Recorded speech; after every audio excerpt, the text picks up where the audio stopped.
नमस्कार, मेरा नाम है सुरेंद्र कुमार और आप सभी का दक्षिणा ई क्लासरूम में बहुत बहुत स्वागत है। आइए भैया देखते हैं ये सब क्या है। जी होमवर्क डिस्कशन क्या था इस वाले लेक्चर में। Homework question bank exercise 1 part 2 A4 अच्छा जेई 1979 ये वाले सवाल A4 से अपन कार्यक्रम की शुरुआत करते हैं। A4 हमारे लिए सवाल है A4 चल जाओ भाई, अभी जो शुरुआत हुई है A4 क्या है। A4 एक इंक्लाइन प्लेन है जिसका एंगल ऑफ इंक्लिनेशन आपको क्या दिया हुआ है 37 डिग्री एंगल ऑफ इंक्लिनेशन दिया हुआ है। और यहाँ पे रखे हुए हैं दो ब्लॉक, पहले वाले का नाम है M2 और दूसरे वाले का नाम है मतलब मास है M1। अच्छा बहुत बढ़िया, बहुत खूबसूरत। M1 4 kg है, M1 क्या है 4 kg है और M2 कितना है भैया, M2 आपका है 2 kg। M2 क्या है 2 kg है भाई। ये वेटलेस रॉड है हैविंग म्यू आपको जो है यहाँ पे दिया हुआ है वो म्यू है आपके लिए 0.25। म्यू क्या है 0.25। Then the common acceleration of two blocks and the tension in the string है। मैंने कहा अगर आपको लेक्चर याद हो तो हमने बातें की थी कि म्यू1 और म्यू2 अगर बराबर हो तो क्या म्यू1 और म्यू2 बराबर है। मैंने कहा हाँ। तो क्या एक्सेलरेशन इनकी समान रहेगी। मैंने कहा हाँ। कितनी रहेगी एक्सेलरेशन ए होगी आपके लिए g sin theta minus mu g cos theta. अच्छा और टेंशन क्या होगी भैया इस वाले केस में 0 होगी। काय को कि कोई खिंचाव यहाँ पे आएगा ही नहीं तो टेंशन आपके लिए हो जाएगी 0। एक्सेलरेशन क्या हो गई आपके लिए g10 और sin 37 डिग्री हो गया आपका 3/5 minus mu that is 1/4 into आपका g हो गया 10 और cos थीटा की वैल्यू हो गई है आपके लिए 37 यानी कि 4/5 है। तो ये उड़ गया भाई साहब, ये आपके पास आ गया है 2 और ये आपका आ गया है 6 minus 2 that is equal to 4 metre per second square. इनकी इसकी एक्सेलरेशन आ जाएगी। एक्सेलरेशन है 4 metre per second square, tension 0। तो ये आपको ऑप्शन ए में दिखाई देगा। कौन से ऑप्शन में ए में दिखाई देगा। A4 का ऑप्शन ए हो गया। बहुत बढ़िया, तो ये तो हो ही गया। A4 के बाद किधर चलना है भैया, बी पे चलना है। B3 अच्छा बी पे चलते हैं।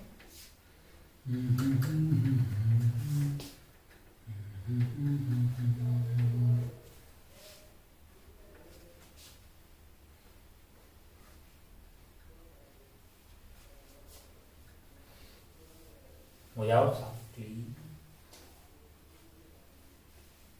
बी कौन सा है जी B3 क्या है B3 जरा देखें। B3 में क्या है, एक ठेला दे रखा है इस टाइप का। ठीक है भैया, मास कितना है, मास है कैपिटल M। यहाँ पर टायर लगा रखे हैं, बढ़िया है। और इसके आगे कौन है, यहाँ पे स्मॉल m है। मैंने कहा बहुत बढ़िया भाई साहब, बहुत ही खूबसूरत। A cart of mass M has a block of mass M attached to it as shown in the figure. Coefficient of friction between the block and cart is mu. अच्छा यहाँ पे जो coefficient of friction है वो क्या है, ये mu है आपके लिए। What is the minimum acceleration of the cart so that block M does not fall? मैंने कहा भैया acceleration A कर दीजिए, A कर दीजिए। अब आप चीटा बन के यहाँ बैठ जाएंगे, ये वाले ब्लॉक M के पीडी बनाओ। सूडो कौन सी डायरेक्शन में लगेगा, इधर की तरफ MA लगा देंगे, इधर की तरफ नॉर्मल लग रहा होगा, नीचे mg लग रहा होगा। उसको बैलेंस कौन कर रहा होगा, मैंने कहा भैया यहाँ पे फ्रिक्शन बैलेंस कर रहा होगा। कौन बैलेंस कर रहा होगा, फ्रिक्शन बैलेंस कर रहा होगा। नॉर्मल की वैल्यू आपके रेस्पेक्ट में ये कोई रिलेटिव स्लाइडिंग नहीं हो रही है, तो नॉर्मल की वैल्यू होगी ये ma के बराबर। अच्छा भाई साहब बहुत बढ़िया। और अगर स्लाइडिंग नहीं हो रही है मतलब जो है ये ऐसे मूव नहीं कर रहा है तो f जो है आपके पास f मतलब जो है, अच्छा f जो लिमिटिंग वाला हो सकता है वो क्या है आपके लिए, वो आपके लिए है म्यू इंटू एन हो सकता है। वो क्या हो सकता है, म्यू इंटू एन हो सकता है। और ये जो म्यू इंटू एन है इसकी मिनिमम वैल्यू क्या होनी चाहिए, इसकी मिनिमम वैल्यू जो है म्यू इंटू एन की मिनिमम वैल्यू, एन तो खुद ही एम ए पे डिपेंड कर रहा है यानी कि म्यू इंटू एम ए हो जाएगा। इसकी मिनिमम वैल्यू तो ए की मिनिमम वैल्यू से डिसाइड होगी और वो मिनिमम एम जी के बराबर होनी चाहिए। भाई कम से कम ये मैक्सिमम वैल्यू यहाँ पे mg के बराबर, mg ज्यादा होगी तो फिर उतनी लगेगी नहीं, जितनी जरूरत होगी उतना लगेगा, लेकिन लिमिटिंग वैल्यू mg के बराबर तो होनी चाहिए। तो ये कार्यक्रम किसके बराबर आ गया है, ये आपके लिए आ गया है m इंटू जी के बराबर। m ने m की बत्तियां गुल कर दी। a मिनिमम आपको क्या चाहिए, ए जो मिनिमम आपको चाहिए वो होगा g divided by mu, g divided by mu है। तो कोई ऑप्शन में दिखाई दे रहा है ऐसा? ऐसा आपको कौन से ऑप्शन में दिखाई दे रहा है? ऐसा आपको सी ऑप्शन में दिखाई दे रहा है। आप टिक करके आगे बड़ी आसानी से बढ़ सकते थे। B3 के बाद में आगे बढ़ना है अपने को। B6 पे कौन सा है भाई? B3 के बाद में B6, B3 हो गया। चलिए बढ़िया, उड़ाइए इसको।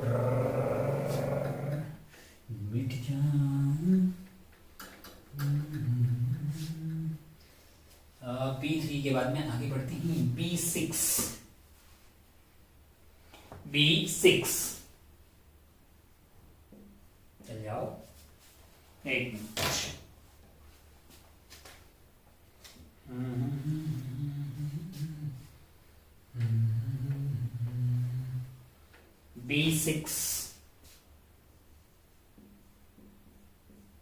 B6 देखते हैं। Block of mass IT 1980, IT JEE में पूछा होगा 1980 में। Block of mass 2 kg rest on rough incline plane making angle 30 degree. अच्छा, एक इंक्लाइन प्लेन है जिसका एंगल क्या है? 30 डिग्री है। इस पे क्या रखा हुआ है? एक ब्लॉक रखा हुआ है। कितना मास का है? 2 kg मास का। कितने मास का? 2 kg मास का एक ब्लॉक रखा हुआ है। Rest on rough incline plane making angle 30 degree with the horizontal. The coefficient of static friction between the block and the plane is 0.7, यानी कि यहाँ का जो म्यू एस है वो, यहाँ का जो म्यू एस है वो आपको क्या दिया हुआ है? 0.7 आपको दिया हुआ है। The frictional force on the block, मैंने कहा अच्छा भाई साहब नीचे की तरफ इस पे क्या लग रहा होगा? मैंने कहा mg sin थीटा, यानी 20 इंटू साइन 30 डिग्री 1/2, यानी कि क्या होगा? 10 लग रहा होगा। अच्छा, यहाँ पे मैक्सिमम फ्रिक्शन क्या लग सकता है? तो आप बोलिएगा भाई साहब म्यू इंटू एन लग रहा होगा। म्यू की वैल्यू 7/10 है, एन की वैल्यू होगी mg cos थीटा, यानी कि 20 इंटू √3/2। अच्छा, ये हो गया 10 और यहां से कट गया है 7√3, 7√3। अच्छा, बहुत बढ़िया, बहुत शानदार। तो ये आपका हो गया है 7√3 और यहाँ 10 हो गया है। बहुत ही बढ़िया, बहुत ही खूबसूरत। अब आप ध्यान से देखें तो 7√3 की वैल्यू क्या आ रही होगी? 10 से ज्यादा आ रही है, कम आ रही है? √3 आपका हो गया 1.73 और उसको मल्टीप्लाई कर देते हैं अपन 7 से, तो ये हो गया आपका 9 और ये हो गया है आपका 7.9। क्या हो गया है? नहीं 7.9, 11.9 के आसपास। कितना हो जाएगा? 11.9 के आसपास, जो कि ज्यादा है। जो कि किससे ज्यादा है? आपकी खींचने वाले फोर्स 10 से तो ज्यादा ही है ना यार। अगर ये ज्यादा आ रहा है, अगर ये वैल्यू ज्यादा आ रही है, फिर कितना लगेगा? मैंने कहा जितनी जरूरत होगी उतना लगेगा। अच्छा, मैंने जी को 10 लिया है क्या? हाँ, तब 10 आएगा। कोई 9.8 भी ऑप्शन है क्या? जरा ध्यान से देखें तो 9.8 आपके लिए ऑप्शन हो जाएगा। मतलब जो है हमने जी को क्या लिया है? 10 लिया है, तो 10 की बजाय वो क्या है? 9.8 हो जाएगा आपके लिए। अरे ठीक है, ये आपके पास क्या आया था? इधर की तरफ, बेसिकली इधर की तरफ आपके पास mg sin थीटा है ना। तो mg में जी को अपन ने जो है m आपका कितना था? 2 kg था। mg sin theta, mg sin theta, m आपके पास 2 kg है, जी को 9.8 ले लीजिए 1/2। तो आपके पास इधर जो खींचने वाला फोर्स है वो 9.8 आ रहा है और लिमिटिंग फ्रिक्शन 9.8 से बड़ी आ रही है। तो फ्रिक्शन कितना लग रहा होगा? जितनी जरूरत है उतना लग रहा होगा। यानी कितना लग रहा होगा? 9.8 लग रहा होगा। कौन से ऑप्शन में दिखाई दे रहा है ये आपको? ये आपको ऑप्शन ए में दिखाई दे रहा है। इसको आप टिक करके आगे बढ़ सकते थे। B6 के बाद कौन सा है भैया? B6 के बाद में 7 है बी का। B6 के बाद में B7। गोली की रफ्तार से बढ़ते हैं आगे। B6 ये हो गया आपका B6 फिनिश। B7 पे बढ़ते हैं।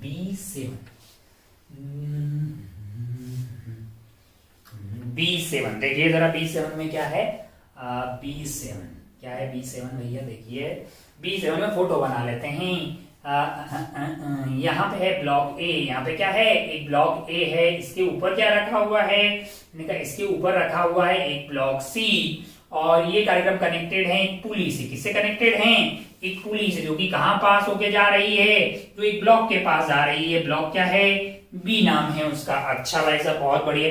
2 masses A and B of 10 kg and 5 kg, यानी बी का मास क्या है? 2 masses A and B. A का मास कितना है? 10 kg है। ये आपका 10 kg का है और बी जो है वो आपका है 5 kg का। कितने का? 5 kg का है। अच्छा भाई साहब, बहुत बढ़िया। Respectively connected by a string passing over a frictionless pulley fixed at the corner of table as shown. The coefficient of static friction between A and table is ए और टेबल के बीच का म्यू कितना दिया हुआ है यहाँ पे 0.2 दिया हुआ है, 0.2 दिया हुआ है। The minimum value of mass C may be replaced on prevent it from moving. अच्छा, मिनिमम वैल्यू ऑफ मास अच्छा कितना रखा जाए जिससे कि ए जो है मूव ना करे। मैंने कहा देखो जरा ध्यान से, यहाँ पे लग रहा होगा 50 है ना, तो टेंशन अगर ये रुका रहेगा तो क्या होगा 50 होगा। इधर क्या लग रहा है 50। अब आप ध्यान से देखो तो सी का जो है यहाँ पे आपके पास जो है 0.2 एम, इसका मास m मान लेते हैं, इसका मास क्या मान लेते हैं m मान लेते हैं। तो यहाँ पे नॉर्मल क्या लग रहा होगा, मैंने कहा भैया 10 प्लस m इंटू जी, यानी कि इतना जो है यहाँ पे नॉर्मल लग रहा होगा। कहाँ पे नॉर्मल लग रहा होगा, इतना यहाँ पे नॉर्मल लग रहा होगा। अच्छा, तो लिमिटिंग फ्रिक्शन क्या हो सकता है, लिमिटिंग फ्रिक्शन हो सकता है आपके लिए म्यू इंटू नॉर्मल, यानी कि 2/10 इंटू 10 प्लस m इंटू जी आपका हो गया है मतलब 10। ये आपका मैक्सिमम यहाँ पे मतलब जो है हो सकता है लिमिटिंग फ्रिक्शन। अगर आपको इसकी मिनिमम वैल्यू चाहिए m की, आपको कौन सी वैल्यू मिलेगी मिनिमम वाली, और ये मिनिमम कितना होना चाहिए लिमिटिंग वाला 50 के बराबर तो होना ही चाहिए। इस पूरे सिस्टम में अगर ये मूव नहीं करेगा तो यहाँ पे लगने वाला ये फोर्स जो है, यानी कि इधर की तरफ जो फोर्स 50 लग रहा होगा उसके बराबर इधर का फोर्स क्या होना चाहिए 50 मिनिमम होना चाहिए। 10 से 10 निपट जाएगा, ये आपका हो गया है 25। तो m की वैल्यू क्या आ रही है 25 माइनस 10 दैट इज 15 kg, यानी 15 kg जो है आपका मास m होगा। वो आपको मिनिमम चाहिए किसको, a की स्लाइडिंग को रोकने के लिए 15 kg आपको ऑप्शन ए में दिखाई देगा। इसको आप टिक करके आगे बढ़ सकते थे। B7 ये कौन सा था भैया B7। B7 के बाद में आपको चलना है C पे, और C में कौन सा वाला है भैया 1 वाला है। तो C देखते हैं C1, इसको उड़ा देते हैं।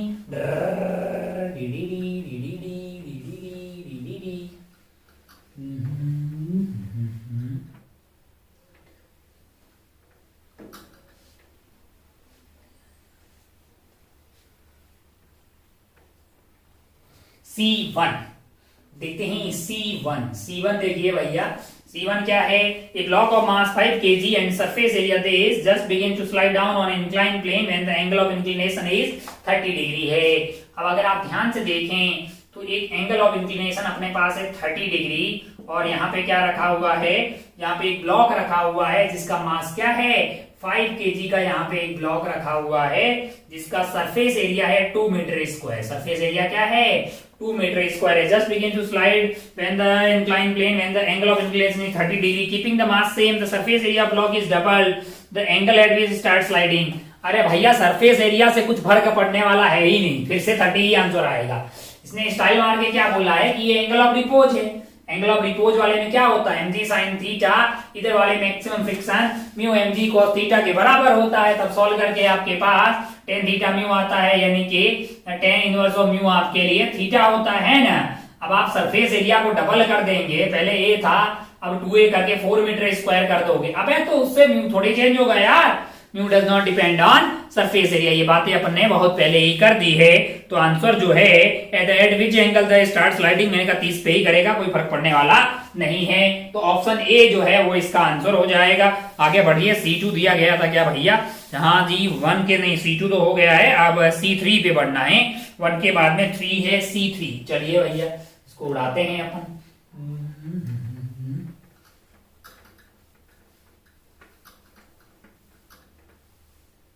चलिए C3 कौन सा वाला C3 फोटो बना लेते हैं पहले C3 के लिए। C3 में क्या है, C3 में ध्यान से देखें तो एक ऐसी सरफेस है, क्या है एक ऐसी सरफेस दी हुई है भैया, उसके ऊपर एक ब्लॉक रखा हुआ है, उसका मास m है, नाम उसका B है, क्या है B है। इसको कनेक्ट किया गया है एक ब्लॉक A से। किससे कनेक्ट किया गया है, एक ब्लॉक A से कनेक्ट किया गया है। और इस पे क्या लग रहा है, मैंने कहा इस पे लग रहा है एक फोर्स F, इस पे एक फोर्स F लग रहा है। अच्छा, फोर्स F जो है that is equal to T। Force F क्या है, that is equal to T है। Applied on block A as shown in the figure, force is applied at T is equal to 0 second when the system was at rest। पूरा कार्यक्रम rest पे था, string is just straight without tension है। Which of the following graph gives the friction force between B and horizontal surface as a function of time। अब आप ध्यान से देखिए तो बोल रहा है कि यहाँ का फ्रिक्शन वर्सेस टाइम का करो कौन सा सही है।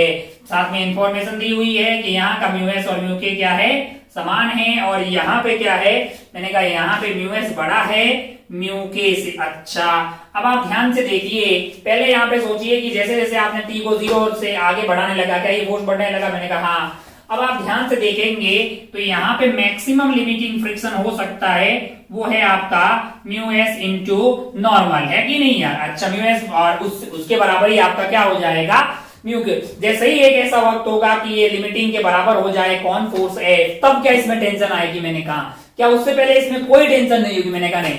हम ये बातें कर चुके हैं कि टेंशन और फ्रिक्शन में पहले कौन आता है, तो अपन जानते हैं कि पहले फ्रिक्शन आता है। यानी यहाँ पे पहले ये जैसे जैसे टी बढ़ रहा था वैसे वैसे ये फ्रिक्शन बढ़ता गया, इधर टेंशन 0 थी, लेकिन जैसे ही ये वाला फ्रिक्शन मैक्सिमम पहुंच गया फिर टेंशन 0 थी और थोड़ा सा ज्यादा हुआ फिर टेंशन आ गई।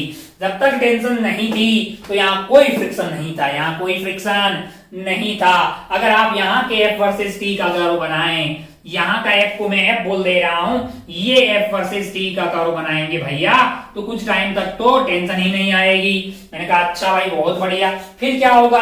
मैंने कहा फिर टेंशन आएगी, फिर टेंशन आएगी, जैसे जैसे टेंशन आएगी ये वाला फोर्स बढ़ने लगेगा, ये वाला फोर्स बढ़ने लगेगा, एक बार पीक पे जाएगा, फिर स्टार्ट होगा और फिर ये कांस्टेंट कम हो जाएगा।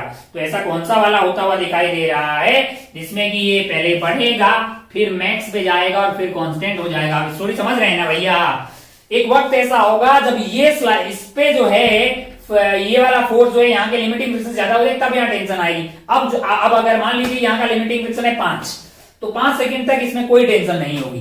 5.1 सेकंड पे यहाँ पे 0.1 न्यूटन का फोर्स आ जाएगा, 6 सेकंड पे यहाँ पे 1 न्यूटन का फोर्स होगा, उतना ही फ्रिक्शन इधर लग रहा होगा। फिर आप बढ़ाते जाइए, फ्रिक्शन बढ़ता जाएगा, फिर यहाँ पे मान लीजिए मैक्सिमम औकात तक ये फ्रिक्शन पहुंच गया, फिर उसके बाद क्या होगा, फिर उसके बाद काइनेटिक फ्रिक्शन लगेगा।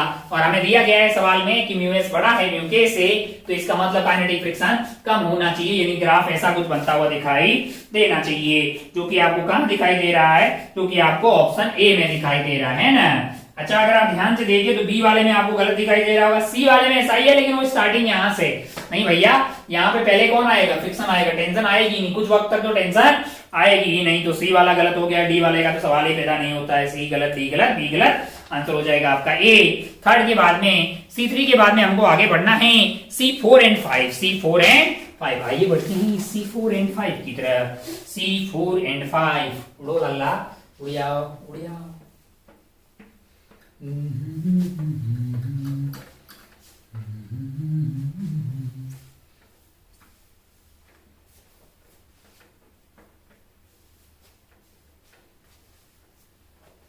C4 एंड 5, थोड़ा सा इसको भिगो देते हैं, थोड़ा बोर्ड अच्छे से क्लीन हो जाए यार, काला काला।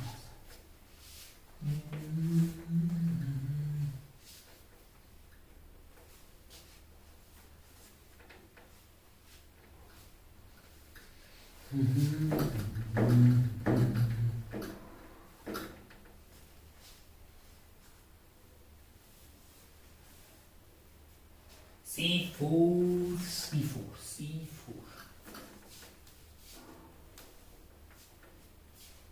चलिए भैया खेला शुरू करते हैं। C4 क्या है? C4 को ध्यान से देखिएगा तो आप पाइएगा कि पहले एक फोटो बना हुआ है, तो हम ऐसे फोटो बना देते हैं। पहले तो क्या है फोटो, एक लिफ्ट है जिसमें रखा हुआ है M1, एक लिफ्ट है जिसमें रखा हुआ है M1, जिसके ऊपर क्या रखा हुआ है, इसके ऊपर रखा हुआ है M2, और इधर से इस पे फोर्स लग रहा है F। क्या फोर्स लग रहा है? F फोर्स लग रहा है। और ये लिफ्ट ऊपर की तरफ एक्सेलरेट हो रही है G/4 से। कैसे एक्सेलरेट हो रही है?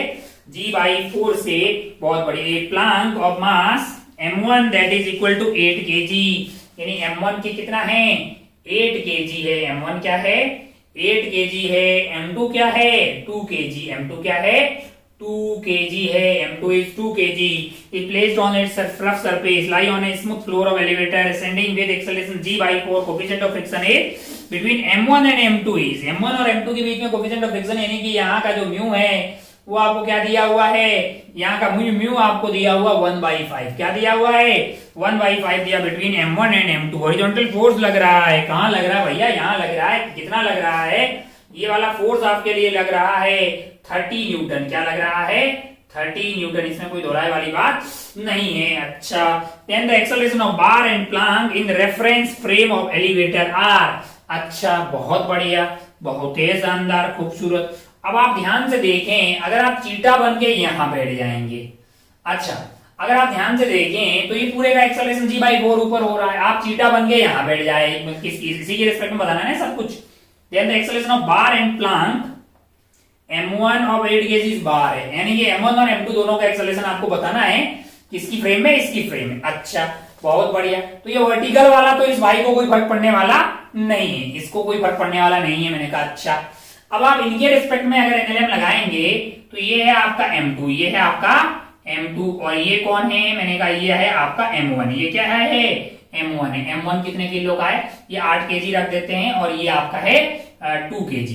अगर आप ध्यान से देखें g/4, तो नीचे की तरफ इस पे क्या लग रहा होगा, नीचे की तरफ इस पे लग रहा होगा आपके लिए, मतलब ये ऊपर की तरफ आपका 2 है, नीचे की तरफ आपका 8 है। अगर आप ध्यान से देखें तो 8 और 2 हो गए 10, और यहाँ पे नीचे की तरफ आपके इससे ऊपर के इस पे नॉर्मल क्या लग रहा होगा, mg+a, यानी कि 10g+a। a क्या है आपका, g/4 है, g/4 है। क्या हो जाएगा भैया, ये आपका हो जाएगा टोटल मास, आपके पास क्या है, टोटल मास है आपके लिए, यानी हमें यहाँ का नॉर्मल पता कर रहा हूं। अच्छा, यहाँ का नॉर्मल तो म्यू दिया ही नहीं है, तो यहाँ कोई दिक्कत ही नहीं है, तो यहाँ का नॉर्मल तो आपके लिए वैसे आ जाएगा 4, यानी कि 10 × 5g/4, 10 × 5g/4 है। अच्छा, और यहाँ पे नॉर्मल क्या होगा, यहाँ पे अगर नॉर्मल की बात करें, यानी कि इसके ऊपर लगने वाला नॉर्मल, यानी कि इसके ऊपर लगने वाला नॉर्मल, वो नॉर्मल हो जाएगा आपके लिए 2 × g+a, a की वैल्यू है g/4 है, तो ये आपका हो गया 2 4g, यानी कि 5g/4, 5g/4 है। तो ये कट गया 2 बार, और ये कट गया 5, 5 × 5 हो गया आपके लिए 25 न्यूटन। क्या हो गया है, 25 न्यूटन। अच्छा भाई, ओ बहुत बढ़िया, बहुत ही खूबसूरत। अब अगर आप ध्यान से देखें तो यहाँ का नॉर्मल अपने को पता लग गया। यहाँ का लिमिटिंग फ्रिक्शन क्या होगा इन दोनों के बीच का, एफ लिमिटिंग की बात करेंगे तो एफ लिमिटिंग आपके लिए क्या हो जाएगा, म्यू है 1/5 दैट इक्वल टू नॉर्मल, यानी 5 न्यूटन होगा। क्या होगा, 5 न्यूटन होगा। मैंने कहा अच्छा, ओ। अब अगर आप ध्यान से देखें हॉरिजॉन्टली तो यहाँ तो कोई फ्रिक्शन है नहीं नीचे वाले पे, तो ये जो 30 kg है, m1 है जो कि 8 किलो का है, इसके ऊपर क्या लग रहा है, मैंने कहा 30 लग रहा है। 30 लगने के कारण ये किधर एक्सेलरेट मतलब उधर जाने की कोशिश करेगा, m1 को ये बात पसंद नहीं आएगी, तो इस 8 kg वाले पे इधर की तरफ आपके लिए लग रहा है 30, तो ये अपोज करेगा, और मैक्सिमम अपोज कितना करेगा, मैक्सिमम अपोज करेगा 5। क्या कर देगा, 5। इस पे वो वाला 5 कैसे लगेगा, इधर लगेगा भैया। तो एक्सेलरेशन ऑफ 2 kg आपके लिए हो जाएगी, और इसके रेस्पेक्ट में सारी बातें हो रही है, इसके रेस्पेक्ट में क्या हो जाएगी, 5 divided by 2.5 metre per second square, और इनकी यानी कि m1 जो है इसकी क्या होगी, इसकी acceleration of 8 kg, acceleration of 8 kg is 30 - 5 यानी 25 डिवाइडेड बाई 8 आ जाएगी। अच्छा, ध्यान से आप देखिए कि ऐसा कहीं आपको दिखाई दे रहा है 2.5 and 28.5 metre per second square, ये आपको ऑप्शन सी में जाता हुआ दिखाई दे रहा है। आप टिक करके आगे बढ़ सकते थे। मैंने सूडो क्यों काउंट किया है, मैं सारी बातें यहाँ बैठ के ऑब्जर्व कर रहा हूँ, कहाँ बैठ के, लिफ्ट या जो भी प्लान है ना, लिफ्ट जिसमें अंदर बैठ के अपन देख रहे हैं, एलिवेटर है इसके फ्लोर पे बैठ के देख रहे हैं। इसका एक्सेलरेशन g/4 है, तो नीचे मैंने सूडो लगा दिया है, उसे नॉर्मल क्या होगा mg+a ऐड हो गया है, तो यहाँ तो कोई लोड है नहीं, तो ये फ्रिक्शन लग गया 5 और हो गया, बस कोई बहुत ज्यादा टफ चीज थी नहीं। C4 के बाद क्या C5 भी है, मैंने कहा हाँ, तो इसको उड़ाते हैं और बढ़ते हैं C5 की तरफ।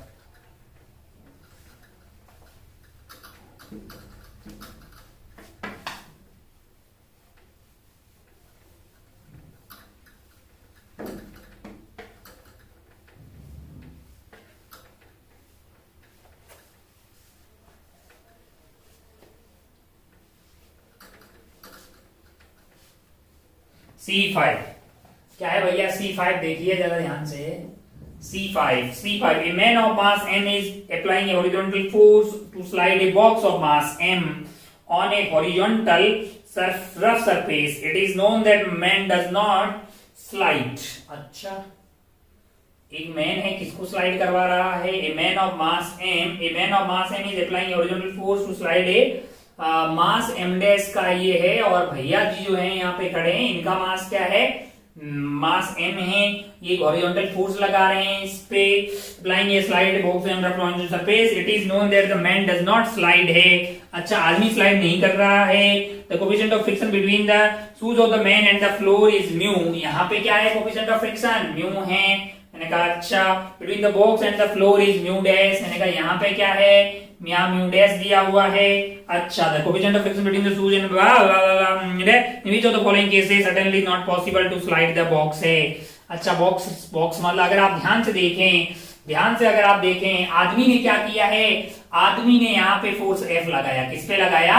ब्लॉक पे लगाया। क्या उतना ही फोर्स आदमी पे इधर की तरफ लगेगा? मैंने कहा हाँ। अब आप ध्यान से आदमी का पेडी बनाएं तो इस पे फोर्स F लग रहा है, और जो है फोर्स F लग रहा है, और यहाँ पे जो मैक्सिमम फ्रिक्शन हो सकता है, यहाँ पे जो इस पे फ्रिक्शन इधर लगेगा, है ना? कितना लगेगा? जो लिमिटिंग हो सकता है वो है आपके लिए म्यू इंटू एम जी, है ना? इसका मतलब क्या है कि mu into M G must be greater than equal to F, है ना? तब तो वो रुका रहेगा। और ये स्लाइड हो रहा है, ये क्या हो रहा है? यहाँ सवाल में स्लाइड हो गया है ना, horizontal, man of applying horizontal force to slide a box है। अच्छा भाई साहब, और यहाँ पे अगर आप ध्यान से देखें एम डैश वाले पे, तो यहाँ पे आदमी फोर्स ऐसे लगा रहा है, फ्रिक्शन इसका अपोज करेगा, और यहाँ मैक्सिमम फ्रिक्शन क्या हो सकता है? वो होगा म्यू डैश एम डैश जी, म्यू डैश एम डैश जी, म्यू इनटू एन हो गया है। अब बोल रहे हैं in which of the following cases it is certainly not possible to slide the box है। अच्छा, बहुत बढ़िया। बोल रहा है अगर आप ध्यान से देखें, तो कौन से वाले केस में not possible to slide the box है? मैंने कहा बोला म्यू अगर ग्रेटर देन हो म्यू डैश से, और मास एम बड़ा हो, म्यू अगर बड़ा हो म्यू डैश से, म्यू अगर बड़ा हो, अच्छा नॉट पॉसिबल, हाँ, mu M G is greater than equal to, greater होना चाहिए। अच्छा हाँ, मतलब इक्वल टू भी लगभग ग्रेटर नहीं, तो म्यू एम जी को जो है मतलब इससे बड़ा होना चाहिए, किससे? एफ से, तभी तो ये आदमी स्लाइड नहीं करेगा। और इसको स्लाइड अगर करना है तो म्यू डैश एम डैश जी, mu dash M dash into g को कम होना चाहिए एफ से, ताकि एफ उसको स्लाइड करा दे। अच्छा, इसका मतलब क्या हुआ कि भैया mu M G is greater than F, और एफ जो है वो लेस देन क्या होना चाहिए? Mu dash M dash G. अच्छा, इसका मतलब क्या है? इसका मतलब ये है कि भैया mu M G is greater than mu dash M dash g है। अच्छा, एम से एम कट गया है, इसका मतलब mu into M must be greater than mu dash M dash, है ना? अब अगर आप ध्यान से देखें तो ऐसा कहां हो, ये कंडीशन होनी चाहिए, मतलब ये कंडीशन अगर नहीं होगी तो फिर नहीं होगा। जैसे आप ऑप्शन फर्स्ट में देखें, म्यू बड़ा हो म्यू डैश से, मैंने कहा ठीक है, और एम छोटा हो, तो ऐसा पॉसिबल है कि ये छोटा हो जाए। सेकंड ऑप्शन में अगर आप देखिए तो बोल रहा है कि mu is less than mu dash और m is less than m dash, m is less than m dash है। तो भैया अगर ये इससे कम है और ये इससे कम है, तो म्यू इंटू एम जो होगा वो पक्का म्यू डैश और एम डैश से कम होगा, इस बात की गारंटी। अबे म्यू डैश से कम है और एम डैश से कम है, तो म्यू इंटू एम जो होगा वो mu dash into M dash से तो कम ही होगा। अगर ऐसा हुआ फिर ये कंडीशन का जस्ट उल्टा हो गया, ये तो म्यू इंटू एम को बड़ा होना चाहिए, किससे? Mu dash into M dash से। तो ऐसी कंडीशन में ये हो जाएगा, जो कि बिल्कुल पॉसिबल नहीं है। In which of following case it is certainly not possible to slide the box से। अगर ये कंडीशन हो गया मतलब ये बिल्कुल नहीं होना चाहिए। अगर ऐसा हो गया तो फिर स्लाइड करना पॉसिबल नहीं होगा। तो आपका ऑप्शन कौन सा चला जाएगा? ऑप्शन यहाँ पे बी चला जाएगा भाई साहब। C5 हो गया है, आगे बढ़ते हैं। C5 के बाद में हमारा सवाल कौन सा था भैया? Question bank exercise 2 part 2 question number 1 2 3 10 1 2 3 10 1 2 3 10। आइए बढ़ते हैं सवाल नंबर 1 पे। सवाल नंबर 1 पे देखिए भैया, उड़ जाओ।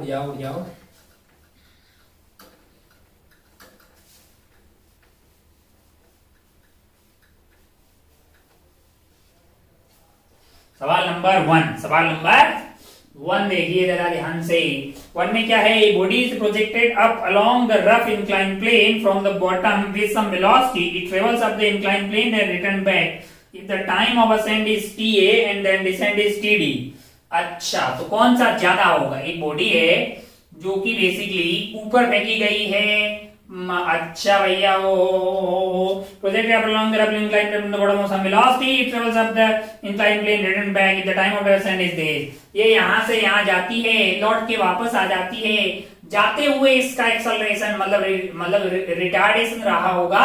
मैंने कहा जाते हुए क्या हो रहा होगा जी, mg sin थीटा भी उधर लग रहा होगा and mu mg cos theta भी उधर लग रहा होगा। तो इसका रिटार्डेशन होगा g sin theta plus mu g cos theta. लेकिन जब आ रहा होगा वापस तो क्या होगा, मैंने कहा mg sin थीटा इधर लग रहा होगा और म्यू mg cos थीटा उधर लग रहा होगा।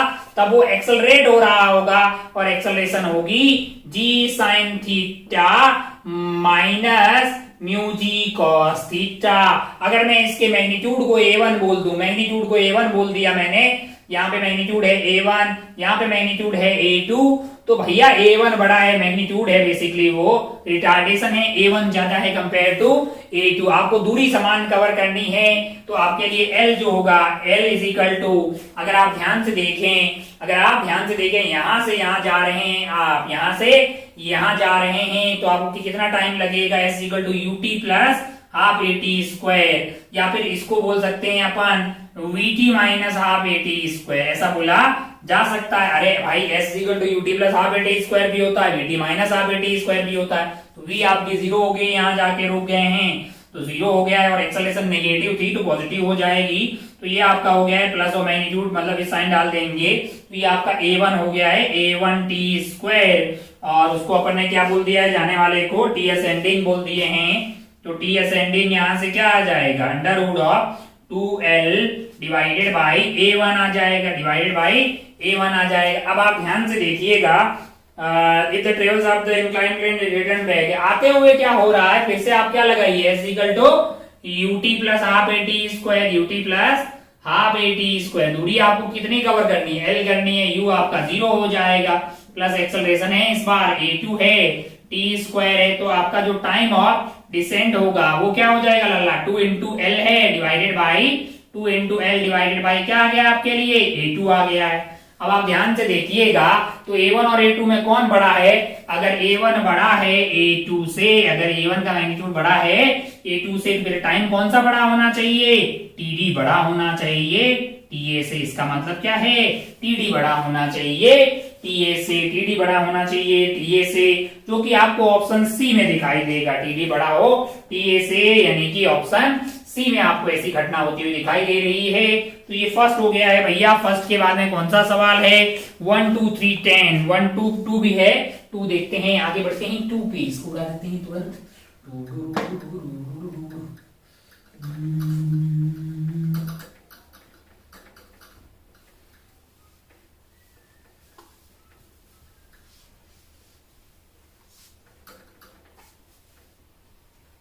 बढ़िया, 2 क्या है भैया, देखते हैं 2 2 2 2 2 2 में क्या है, स्मूथ है, रफ है, पता नहीं क्या है। A chain of length L is placed horizontal surface as shown in the figure. At an instant X is the length of chain on the rough and the remaining part lies on the smooth surface. Initially at X is equal to 0, a horizontal force P is applied on the chain. If the X in the duration X changes from 0 to L, the chain moves with a constant speed. अच्छा, बहुत बढ़िया। ऐसा कार्यक्रम है भैया कि यहाँ पे पार्ट है आपके लिए स्मूथ, यहाँ का पार्ट है आपके लिए स्मूथ और आगे का पार्ट है ऐसा मान लीजिए कि वो रफ है। शुरुआत में क्या हो रहा है, ये पूरी L लंबाई की जो ये चेन है, टिक टिक टिक टिक टिक, ये पूरी यहाँ रखी हुई थी, है ना, और इसकी लंबाई L है और इसको खींचा किधर जा रहा है, इसको खींचा इधर की तरफ जा रहा है। फोर्स इस पे लग रहा है P, क्या फोर्स लग रहा है, P फोर्स लग रहा है। A chain of length L placed on horizontal surface as on the chain and rough horizontal surface, remaining portion lies on the surface. Initially X equal to 0, horizontal force P is applied to the chain as shown in the figure.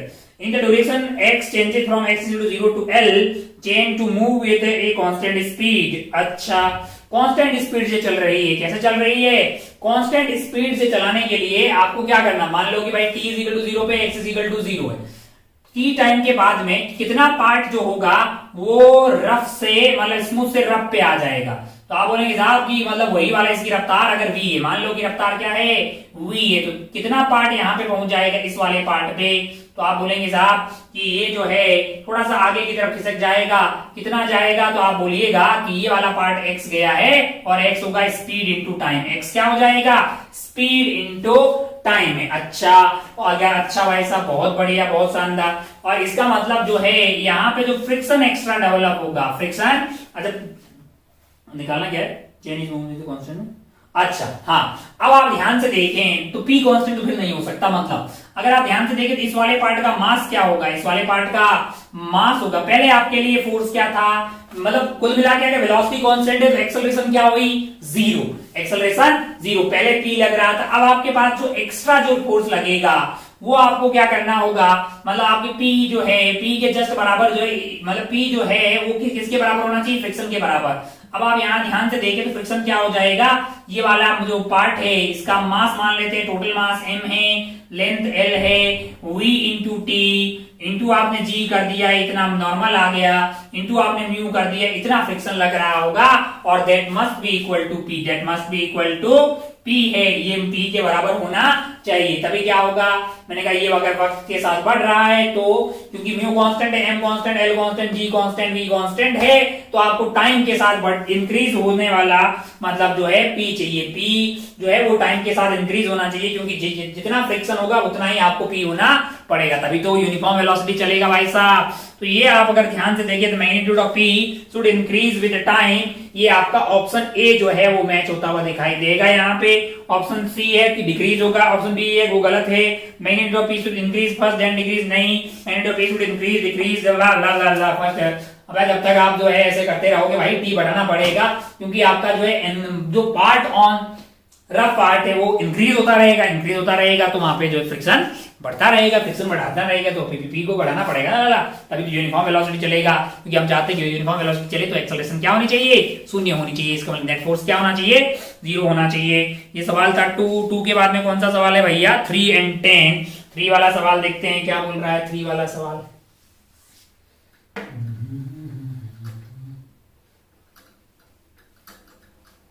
के बाद में आगे बढ़ती हैं सवाल number 3। सवाल number 3 क्या है, 3 वाला सवाल देखिए।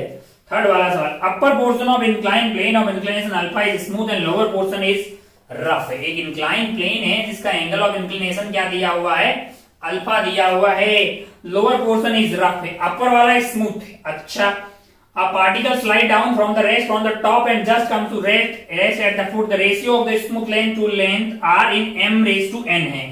माना कि ये वाला जो अपर लेंथ है वो L1 है, नीचे वाला लेंथ क्या है L2 है। तो अगर आप ध्यान से देखें the ratio of smooth length to rough length, upper portion of smooth है, ये वाला स्मूथ है, ये वाला क्या है अपर वाला स्मूथ है, और ये वाला पार्ट रफ है।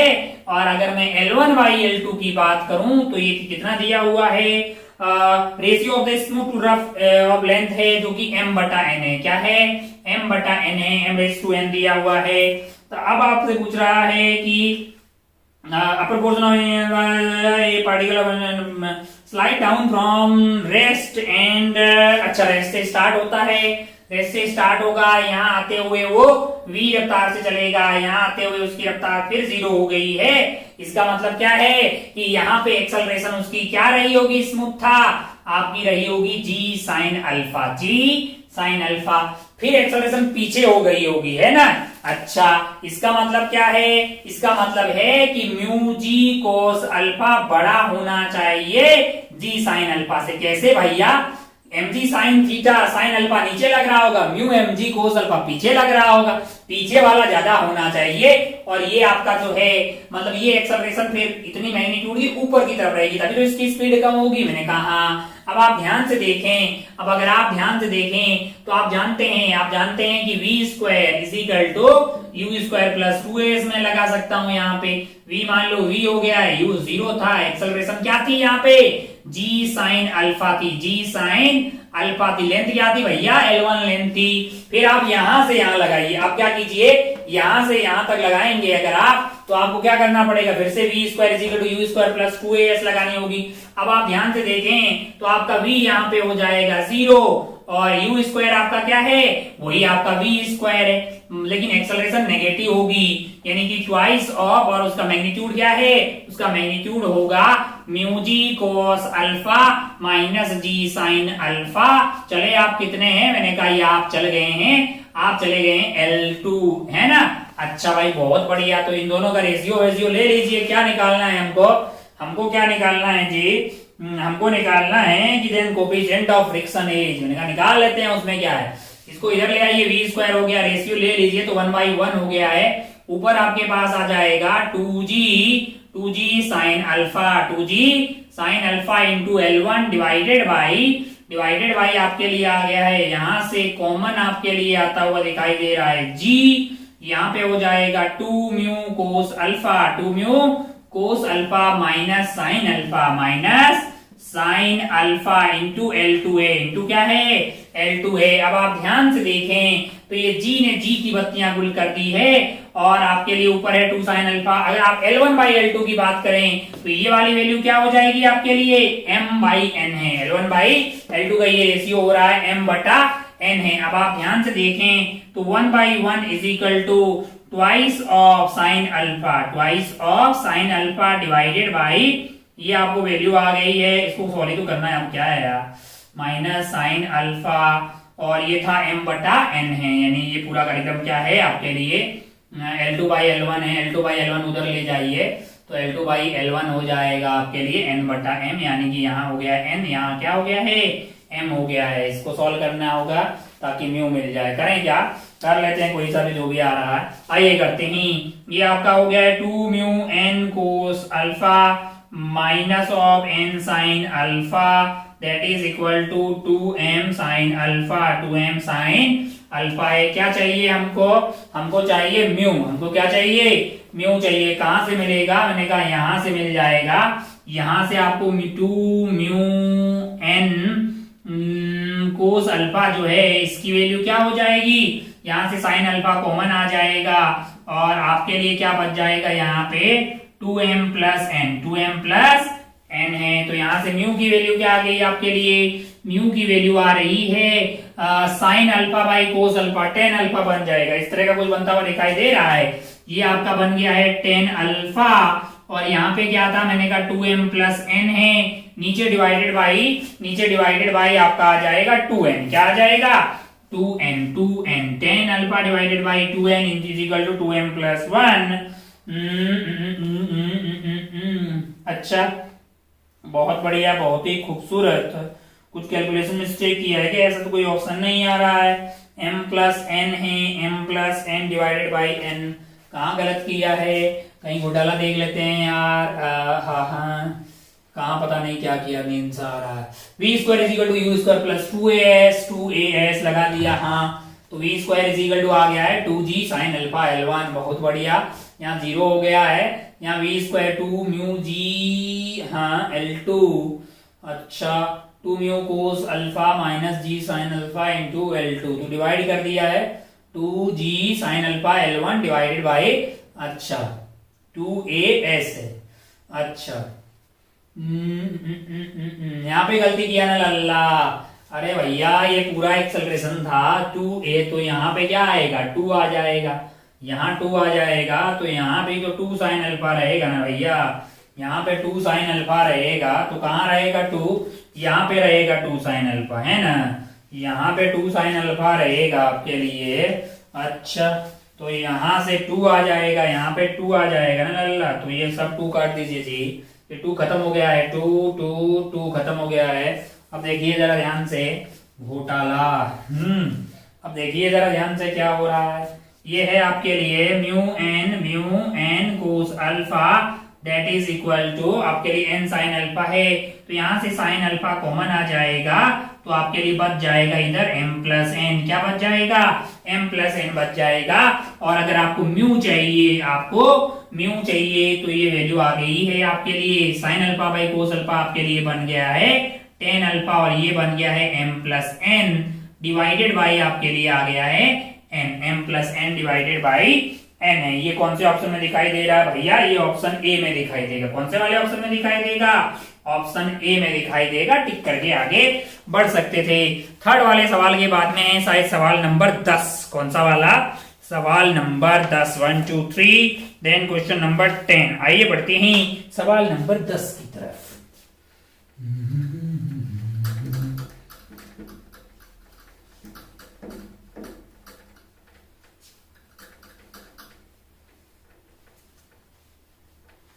सवाल नंबर 10। हो जाओ भैया, इतना काहे गंदा गंदा हो रहे हो।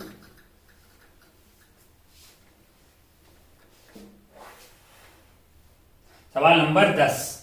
10 में 2 पार्ट है क्या? 3? कितना है बताने? 10 का पार्ट 1 फोटो बना लेते हैं पहले भाई। यहाँ पे है 6 kg। क्या है? 6 kg। वो कनेक्टेड है 4 kg से। मैंने कहा अच्छा। और वो कनेक्टेड है 2 kg से। वो किससे कनेक्टेड है? 2 kg से। और ये पूरा कार्यक्रम किससे कनेक्टेड है? 20 न्यूटन के फोर्स इस पे लग रहा है। और यहाँ पे है सरफेस। यहाँ पे क्या है? एक सरफेस है। और tick tick d d d d d d d d tick tick d d d d. अब आप ध्यान से देखें तो यहाँ पे म्यू है आपके लिए 0.2। यहाँ पे क्या है? म्यू 0.2 है। यहाँ का म्यू आपके लिए है 0.2 और यहाँ का म्यू है आपके लिए 0.2। मैंने कहा बहुत बढ़िया भाई साहब।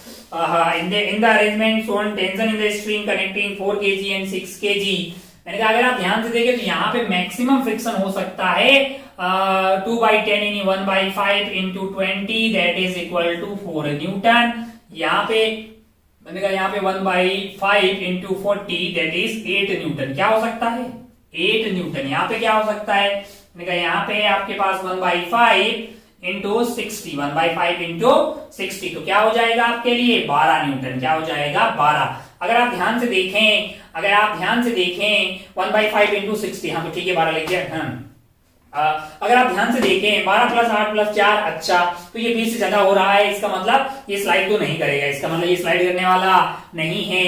अगर आप ध्यान से देखें तो ये जो 20 है इसको रोकने की कोशिश किसने की होगी? मैंने कहा इस 4 ने की होगी। इस 4 ने पूरी कोशिश की होगी। 4 लगा होगा। फिर क्या आया होगा? मैंने कहा फिर टेंशन आ गया 16। इस टेंशन को रोकने की पूरी कोशिश की होगी इस वाले फ्रिक्शन ने। तो यहाँ पे लगा होगा 8। तो टेंशन की जरूरत पड़ी होगी 8 है ना। 8 और 8 ने इस पे अगर इधर 8 लग रहा है तो इधर फ्रिक्शन 8 ही लगा होगा। मैक्सिमम लग 12 सकता है। अब ऑप्शंस देखते हैं। In the arrangement shown tension in the string connecting 6 kg and 4 kg। 4 kg and 6 kg tension होगा 8 न्यूटन। भाई साहब फर्स्ट वाले का आंसर होगा 8 न्यूटन। हम जानते हैं कि टेंशन और फ्रिक्शन में पहले कौन आता है? फ्रिक्शन आता है। तो फर्स्ट का आंसर 8 न्यूटन यानी कि ए हो गया है आपके लिए। दूसरे ऑप्शन में friction force on 4 kg clock. 4 kg में 8 है पीछे की तरफ। तो आपका जो बी वाला सेकेंड वाला पार्ट है उसमें आंसर आ जाएगा 8 न्यूटन जो कि आपको दिखाई दे रहा होगा डी ऑप्शन में। अच्छा friction force on 6 kg clock है। इसमें फ्रिक्शन फोर्स लग रहा होगा 8। इसमें फ्रिक्शन फोर्स क्या लग रहा होगा? 8 न्यूटन लग रहा होगा। थर्ड वाले में ये आपको ऑप्शन बी में दिखाई देगा। तो इस तरह से आप ये कर सकते थे। आपके लिए कोई बहुत ज्यादा टफ चीज नहीं है। हम तो बहुत टफ सवाल करे थे। हम तो चाहते हैं कि भाई मतलब प्राण निकल जाए और फिर बुकलेट वगैरह बहुत इजी लगे। आईडी यही एडवांस ओलंपियाड सबको डाले हमारा बालक। 1 2 3 एंड 10 हो गया है। बहुत ही खूबसूरत भैया। आगे बढ़ते हैं। Question bank exercise 3 part 1। Question bank exercise 3 part 1 question number 3 to 8। अच्छा हो कहाँ पे? यहाँ पे क्वेश्चन नंबर 3 to 8। अच्छा सारा आज ही फोड़ देंगे। चलिए भैया कर देते हैं। अपने को क्या है ना 3 to 8 है। क्वेश्चन नंबर 3 to 8 है। इसको उड़ा देते हैं भैया।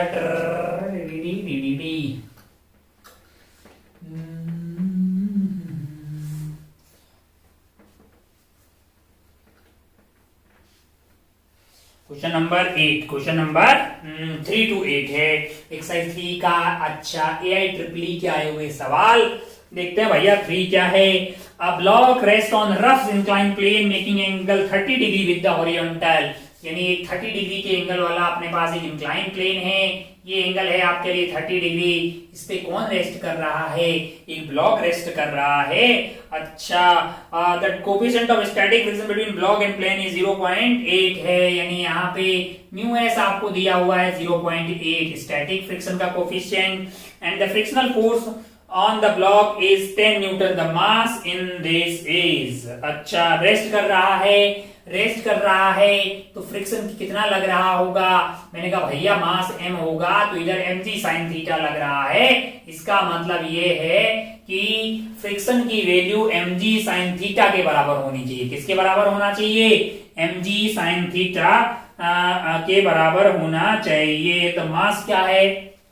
Rest on inclined plane making steady, the coefficient of static friction between the block and plane is 0.8. Frictional force on the block is 10 Newton है। Friction and the mass of the block is. अच्छा, बहुत बढ़िया, बहुत शानदार। Frictional force बोल रहा है कि 10 न्यूटन लग रहा है। अब अगर ध्यान से देखें तो फ्रिक्शनल फोर्स कितना लगता है? जितनी जरूरत होती है उतना लगता है, जितनी जरूरत होती है उतना लगता है। और अगर ये रुका हुआ है तो वो किसके बराबर है? mg sin थीटा के बराबर। किसके बराबर है? mg sin थीटा के बराबर। इसका मतलब 10 is must be equal to mg sin theta. हो m आपका m है, g की वैल्यू 10 है, sin 30 की वैल्यू 1/2 हो गई है, दैट इज 10। तो ये भैया 10 से 10 कट गया, m की वैल्यू क्या आ गई है? m की वैल्यू आ गई 2 kg। m की वैल्यू क्या आ गई है? 2 kg। कौन से ऑप्शन में ये दिखाई दे रहा है? ये आपको ऑप्शन 1 में दिखाई दे रहा है। इसको टिक करके आप आगे बढ़ सकते थे। ये था तीसरा। घोड़े की रफ्तार से पढ़ते हैं चौथे वाले सवाल पे। तीसरा हो गया भैया, तीसरा आपके लिए हो गया है। आगे बढ़ते हैं फोर्थ वाले सवाल पे। कौन सा वाला सवाल? फोर्थ वाला सवाल। क्या है फोर्थ वाला सवाल? जरा ध्यान से देखिए। Smooth block is released at smooth block is released at rest on A 45 degree incline है। अच्छा, then slide distance d, the time taken to slide is n times much higher to rough inclined plane than a smooth है। अच्छा, the coefficient of friction। यहाँ पे ऐसा time pass सवाल अपन कर चुके हैं पहले ही। मान लो कि भैया जो है 45 डिग्री वाला ये इंक्लाइन प्लेन है, smooth block is release at 45 degree, then slide से डिस्टेंस d, यहाँ पे ब्लॉक लगा रखा है और ये कितना स्लाइड कर रहा है? ये डिस्टेंस d स्लाइड कर रहा है। कितना कर रहा है? d स्लाइड कर रहा है। Time taken to slide is n times as much to slide on a rough incline than on a smooth है। मैंने कहा अगर पहले वाला स्मूथ मान लीजिए, दूसरा वाला आपके लिए यही वाला 45 डिग्री पे है, लेकिन दूरी वो d कर रहा है, लेकिन इस बार जो है फ्रिक्शन है। इस बार क्या है? फ्रिक्शन है यहाँ पे। तो पहले वाले केस में जो एक्सेलरेशन है हमारे लिए वो आपके लिए हो जाएगी g sin theta. g sin theta यानी g/√2 आ जाएगी। दूसरे वाले केस में एक्सेलरेशन क्या होगी आपके लिए? mg sin theta minus mu mg cos theta. mg sin theta, mg sin theta, mg sorry मैंने m से डिवाइड कर दिया तो एक्सेलरेशन होगी g sin theta minus mu g cos theta, यानी minus mu g cos theta भी आपका √2 आ गया है। दूरी आपके लिए d है। अब आप जानते हैं कि s equal to ut plus half A T square. अगर आप d चल रहे हैं, u आपका 0 था, तो आपकी एक्सेलरेशन तो यहाँ से 2 ले जाइए, एक्सेलरेशन यहाँ ले जाइए और रूट मार दीजिए। यही तो आपका टाइम होना चाहिए ना भैया, यही टाइम है। अच्छा, पेन बिल्कुल मर गया है। क्या हो गया भैया? थोड़ा चल लो यार, थोड़े ही सवाल बचे हैं। तो आप पहले वाले केस में ये जो एक टाइम होगा वो आपका क्या हो जाएगा? अच्छा, खत्म हो, खेला खत्म इसका। और देखते हैं इसका क्या हाल चाल है। अब सही भरने का मेरे पास टाइम नहीं है। यहाँ पे है, यहाँ पे क्या है? पहले वाले के केस में हो जाएगा वो 2d divided by a। 2d divided by a है। एक्सेलरेशन की कितना है? मैंने कहा वो है g/√2। और दूसरे वाले केस में कितना होगा? ये हो जाएगा भैया 2d divided by g/√2, g/√2 minus mu g/√2। ये टाइम ज्यादा होगा कि नहीं होगा? अच्छा, तो क्या इसको n1 से मल्टीप्लाई कर दें? मैंने कहा कर दो भैया। कितना है? n टाइम है ना, n1 है कि n टाइम है? n टाइम है। स्क्वायर कर लो, स्क्वायर कर लोगे तो क्या हो जाएगा? n into 2d divided by g, और ये √2 ऊपर चला जाएगा। जाएगा कि नहीं जाएगा? यहाँ से क्या होगा? मैंने कहा यहाँ से होगा 2d, g कॉमन ले लीजिए, √2 ऊपर चला जाएगा, यहाँ पे भी, और यहाँ पे क्या रह जाएगा? 1 माइनस म्यू रह जाएगा। इस g से ये g कट जाएगा, 2d से 2d, √2 से √2 कट गया है। बचा क्या है आपके पास? बचा है आपके लिए n/1 that is equal to 1/1 minus mu है। तो 1 minus mu is equal to आपके लिए क्या हो गया है? 1 बाई एन हो गया है, तो म्यू क्या हो जाएगा 1 minus 1 by N, that is n minus 1 divided by n है। अच्छा भैया, ओ हो, कुछ गड़बड़ किए हैं कहीं पे, मैंने कहा किया होगा, n स्क्वायर था लल्ला, स्क्वायर किए हो ना बे। अब अरे स्क्वायर किए हो तो यहाँ पे स्क्वायर हो जाएगा ना, मैंने कहा कहाँ पूरा नहीं उड़ाते हैं, यहाँ पे स्क्वायर हो जाएगा, यहाँ पे स्क्वायर होगा तो यहाँ पे क्या होगा, यहाँ स्क्वायर होगा तो यहाँ पे क्या होगा, मैंने कहा यहाँ स्क्वायर होगा। तो भैया यहाँ पे आपके पास जो है आपके लिए म्यू क्या आ जाएगा, म्यू आपके लिए हो जाएगा 1 माइनस 1 बाई एन स्क्वायर है, तो ये खेला n square minus 1 divided by n square minus 1 divided by n square आ रहा है। ओ हो, या फिर इसको 1 माइनस एन स्क्वायर, ये कहीं ऑप्शन में दिखाई दे रहा है, कौन से ऑप्शन में दिखाई दे रहा है, ये आपको ऑप्शन 3 में दिखाई दे रहा है, ऑप्शन 3 में इसको टिक करके आप आगे बढ़ सकते थे। ये था सवाल नंबर 4। आगे बढ़ते हैं 5 पे, सवाल नंबर 5 पे बढ़ते हैं भैया, 4th हो गया है, 5th पे बढ़ो। टिक टिक टिक टिक टिक टिक टिक। आपको बिल्कुल ये सवाल करते हुए कोई दिक्कत नहीं होनी चाहिए, अगर आपने बहुत अच्छे से लेक्चर्स पढ़े हुए हैं तो आपको कोई परेशानी नहीं आ रही होगी। आ रही है तो फिर देख लो भाई, मास्टर बाई डिफॉल्ट समझ रहा है, सब परेशानी है बताया जा रहा है एकदम, है ना। अच्छा 5वां सवाल देखते हैं। The upper half of the inclined plane of inclination phi is perfectly smooth and lower half is rough. अब यार कहा है, परेशान कर रखे हो, है ना। मान लीजिए कि 2l लंबाई है भाई, आधा l मान लेते हैं, ये ऊपर वाला क्या है, upper half of inclined plane में फाई इज परफेक्टली स्मूथ है, यहाँ म्यू 0 है, यहाँ म्यू क्या है 0 है, यहाँ 0 नहीं है, यहाँ 0 नहीं है। अच्छा, a body is starting from rest at the top will again come to rest in bottom with the coefficient of friction of the lower half is given by हट ऐसा कर चुके हैं पहले ही। यहाँ से बॉडी चली है भैया, u क्या था 0 था, यहाँ आते आते क्या हो गया है v हो गया, यहाँ आते आते का 0 हो गया, यहाँ पे एक्सेलरेशन रही होगी वे कि कितनी रही होगी, मैंने कहा भैया ये g sin थीटा रही होगी, क्या रही होगी g sin थीटा, और यहाँ से यहाँ अगर ये रुका है तो इनका एक्सेलरेशन पीछे रही होगी, यानी म्यू जी कॉस थीटा बढ़ा रहा होगा, यानी फ्रिक्शन बढ़ा रहा होगा एम जी साइन थीटा से, तो मैग्नीट्यूड रहेगा mu g cos theta minus जी साइन थीटा, और ये कार्यक्रम किस साइड है, ये उस साइड होगा। यहां से यहां आते आते स्पीड क्या हो जाएगी, V square is equal to you square plus 2as। A आपका क्या है, इनका ए है आपके लिए जी साइन थीटा, और एस की वैल्यू क्या है, लेंथ एल है भैया, और यहां से यहां अगर आप लगाएंगे V square is equal to you square plus 2as, तो आपके लिए वो आ गया है 0 V square minus of acceleration हो गई है आपके लिए, मैंने मैग्नीट्यूड डाल दिया है mu g cos theta minus जी साइन थीटा है। ओ इसको इधर ले आइए, तो ये हो गया v square is equal to 2g mu cos theta minus g तो कॉमन ले लिए हैं भाई, तो ये हो गया आपका साइन थीटा। अच्छा, और ये है आपके लिए V square is equal to 2g sine theta into आपके लिए, अच्छा दूरी कौन लगाएगा, V square is equal to 2as ना, तो यहाँ पे एल कर दीजिए, तो ये दूरी एल है ना भैया, ओ हो डिवाइड मार दीजिए, वी स्क्वायर से वी स्क्वायर, 2g से 2g, एल से एल कट गया है, मल्टीप्लाई कर दीजिए, तो sine theta is equal to mu cos theta minus sine theta आ रहा है। ध्यान से आप देखेंगे तो आपको क्या मिलेगा, मैंने कहा आपको मिलेगा 2 sine theta is equal to mu cos theta.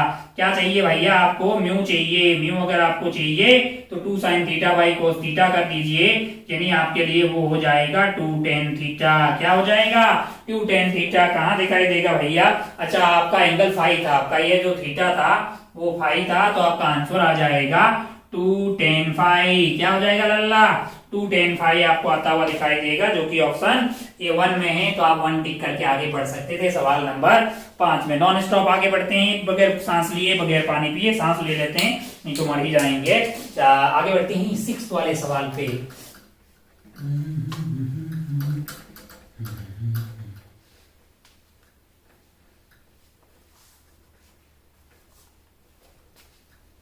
Six क्या है, 6 भैया, 6 देखिए टाइम क्या हो गया है।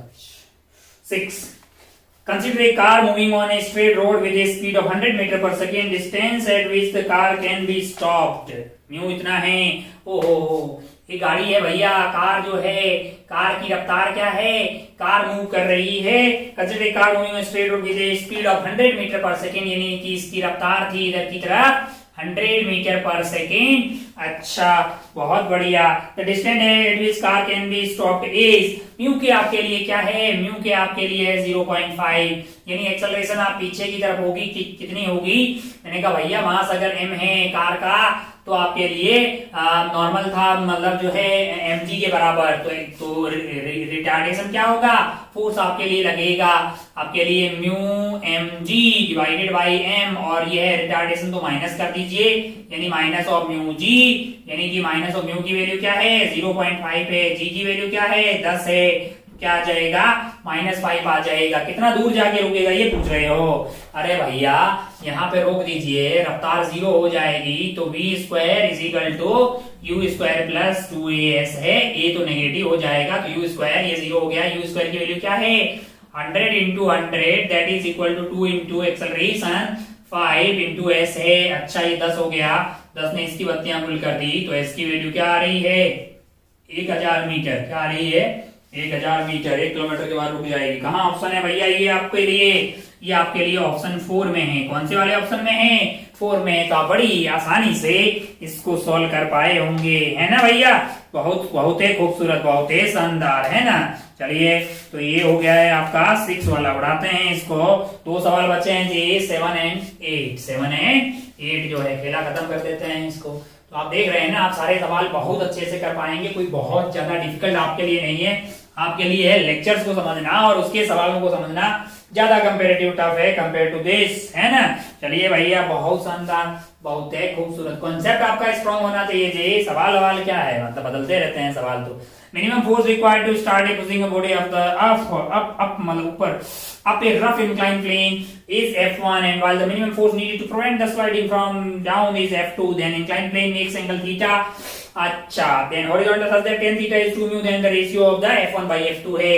अगर आप ध्यान से देखें, यहाँ पे है एक बॉडी यहाँ पे रखी हुई है, मास m है, अच्छा, और म्यू की वैल्यू मान लीजिए क्या है म्यू है। पहला जो F है वो आपके minimum force required to start है पुशिंग बॉडी अपवर्ड है, तो इसको मतलब ऊपर की तरफ जस्ट स्टार्ट करना है। तो मैंने कहा mg sin थीटा को भी ओवरकम करना पड़ेगा और फ्रिक्शन की मैक्सिमम वैल्यू को भी ओवरकम करना पड़ेगा, यानी कि F1 की वैल्यू आपके लिए आ जाएगी mg sin theta plus maximum friction यानी कि म्यू mg cos थीटा, दोनों डाउनवर्ड लग रहे होंगे। दूसरे वाले केस में ये भाई साहब बोल रहे हैं, दूसरे वाले केस में हम लोग क्या कर रहे हैं, जरा ध्यान से देखें क्या बोल रहा है। F2 क्या है, while the minimum force required to prevent it from sliding down है। अगर ये स्लाइडिंग डाउन कर रहा है, हम चाहते हैं कि ये मतलब रुक जाए, ये क्या हो रुक जाए। अच्छा, अगर ये नीचे की तरफ स्लाइड कर रहा हो तो इसको कौन करा रहा होगा, मैंने कहा भाई mg sin थीटा इधर लग रहा होगा, इधर क्या लग रहा होगा म्यू mg cos थीटा। फिर भी अगर आपको थोड़ा फोर्स लगाना पड़े स्लाइडिंग को रोकने के लिए तो वो है आपके लिए F2, है ना। अच्छा, इसका मतलब F2 की वैल्यू क्या है, F2 की वैल्यू भैया ये माइनस ये नेट फोर्स आपके लिए F2 क्या रह जाएगा, that is mg sin theta minus mu mg cos theta. मैंने कहा अच्छा, बहुत ही खूबसूरत। F1 आ गया है, F2 आ गया है, रेशियो ले लीजिए, रेशियो आपका आ जाएगा F1 डिवाइडेड बाई F2 है। mg sin थीटा ये mg कॉमन आगे कट रहा है क्या, मैंने कहा बिल्कुल कट रहा है, तो ऊपर की तरफ क्या रहेगा mg यहां से गया, mg यहां से गया, ऊपर क्या रह गया है आपके लिए sin थीटा है, प्लस आपके लिए है mu cos theta divided by क्या आ जाएगा, डिवाइडेड बाई आपके लिए आ रहा है sin theta minus mu cos theta क्या चाहिए आपको, tan थीटा दिया हुआ है क्या, हाँ tan theta is equal to 2 mu, तो cos थीटा कॉमन लेके डिवाइड कर दीजिए, तो ये tan theta plus mu divided by tan theta minus mu हो जाएगा। इसको कितना दिया हुआ है, tan थीटा 2 म्यू दिया हुआ है, तो ऊपर वाला 2 म्यू प्लस म्यू हो गया है, नीचे वाला 2 म्यू माइनस म्यू हो गया है। हाय मेरा गला, हा 3 म्यू डिवाइडेड बाई म्यू, 3 आएगा रे लाला, 3 आएगा, कौन से ऑप्शन में दिखाई दे रहा है, ये ऑप्शन नंबर 3 में दिखाई दे रहा है। सन 2011 की IEEE का सवाल बड़ी आसानी से आप सोल्व कर सकते हैं। लास्ट एंड फाइनल सवाल नंबर 8 पढ़ते हैं भैया, गले की 12 बज रही है।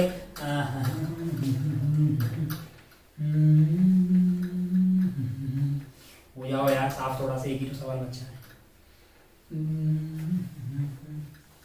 चलिए चलिए भैया सब, चलिए चलिए चलिए चलिए, सवाल नंबर 8, सवाल नंबर 8 जो है क्या बोल रहा है, सवाल नंबर 8 जरा ध्यान से देखिए। सवाल number 8, block of mass and placed on a surface having vertical cross section is given by, इस तरह का कुछ क्रॉस सेक्शन है रे लाला, पैराबोला मतलब ऐसा कुछ दिया हो, पैराबोला नहीं है वैसे क्यूब आ रहा है, तो y इज इक्वल टू, इसका इक्वेशन किस तरह से वेरी कर रहा है, ये y एक्सिस है, ये x एक्सिस मान लिया मैंने, इसका इक्वेशन दिया हुआ है y is equal to x की पावर 3/6 है। मैंने कहा अच्छा भाई हो, ये the coefficient of friction is, mu आपको कितना दिया हुआ है, म्यू आपको 0.5 दिया हुआ, क्या दिया हुआ है, 0.5 दिया हुआ, then maximum height above the ground at which the block can be placed without slipping is, अल्लाह, मान लीजिए कि आप कितनी दूरी पे हैं, मान लीजिए आप x दूरी पे चले गए और y हाइट पे चले गए, ये मैक्स है आपके लिए। यहाँ पे अगर आपने रख दिया होगा, एक छोटा सा मैं यहाँ पे इंक्लाइन प्लेन, यहाँ पे ब्लॉक को अगर आपने रख दिया है, ये एंगल है थीटा, जूम करके देख लेते हैं, यहाँ पे अगर आपने रख दिया है, मैंने ये टेंजेंट ड्रॉ की, ये क्या है भैया, यहाँ पे टेंजेंट है जिसका एंगल यहाँ पे क्या बन रहा है, थीटा बन रहा है। अच्छा बहुत बढ़िया, और यहाँ पे अगर ये एंगल थीटा है और स्लाइडिंग नहीं हो रही है, मतलब जो ऐसी बातें करें तो ये एंगल जस्ट रिपोज के बराबर हो जाए, मैक्सिमम के लिए ये एंगल थीटा क्या हो जाएगा, रिपोज के बराबर, और वहां पे टेन थीटा क्या होता है, म्यू के बराबर होता है, और ये थीटा जो है वो स्लोप का एंगल हो गया है, मतलब ये वाला एंगल पॉजिटिव से स्लोप, और टेन थीटा आपके लिए थीटा ये एंगल हो गया, टेन थीटा क्या हो गया, स्लोप हो गया है। तो क्या मैं उसको dy बाई dx भी लिख सकता हूं, मैंने कहा हाँ, इसको डिफरेंशिएट मार दीजिए, तो ये हो गया है 3x स्क्वायर बाई 6, ये कट गया भैया कितनी बार 2, तो यहां से आ रहा है mu is equal to x square by 2 है, म्यू आपका कितना है, मैंने कहा 1/2 है, ये क्या हुआ यहाँ से, तो x की वैल्यू +-1 आ गई है, यानी आप इधर रखिए उधर रखिए, वो तो सिमेट्री है y एक्सिस के अबाउट, x को 1 डालिएगा, तो y की वैल्यू क्या आ रही है, y की वैल्यू आ जाएगी 1 का क्यूब डिवाइडेड बाई 6, यानी कि 1/6 मीटर की हाइट पे आप इसको रख सकते हैं, 1/6 मीटर आपको ऑप्शन 1 में दिखाई देगा, कौन से ऑप्शन में दिखाई देगा, ऑप्शन 1 में। तो इस तरह से आपने ये वाले चैप्टर के, मतलब ये वाले जो लेक्चर है उसका होमवर्क का एक एक सवाल देख लिए हैं, मास्टर ने नॉन स्टॉप बताया, गले की 12 बज गई है, आप अपना और अपनी पढ़ाई का खूब ख्याल रखिएगा, होमवर्क करते रहिएगा, कॉन्सेप्ट को समझिए और उसको अप्लाई कीजिए ज्यादा से ज्यादा सवालों में, जिससे कि आपको अपने कॉन्सेप्ट पे एक कॉन्फिडेंस आएगा, बस वही चाहिए। बाकी सवाल में क्या है, कभी एक ब्लॉक होगा, कभी दो, कभी इधर कभी उधर कर दिया जाएगा, उससे आपको हताश परेशान और निराश होने की कतई जरूरत नहीं है। अपना और अपनी पढ़ाई का खूब ख्याल रखिएगा। आज के लिए इतना ही। जय हिंद, जय भारत, टेक केयर, बाय।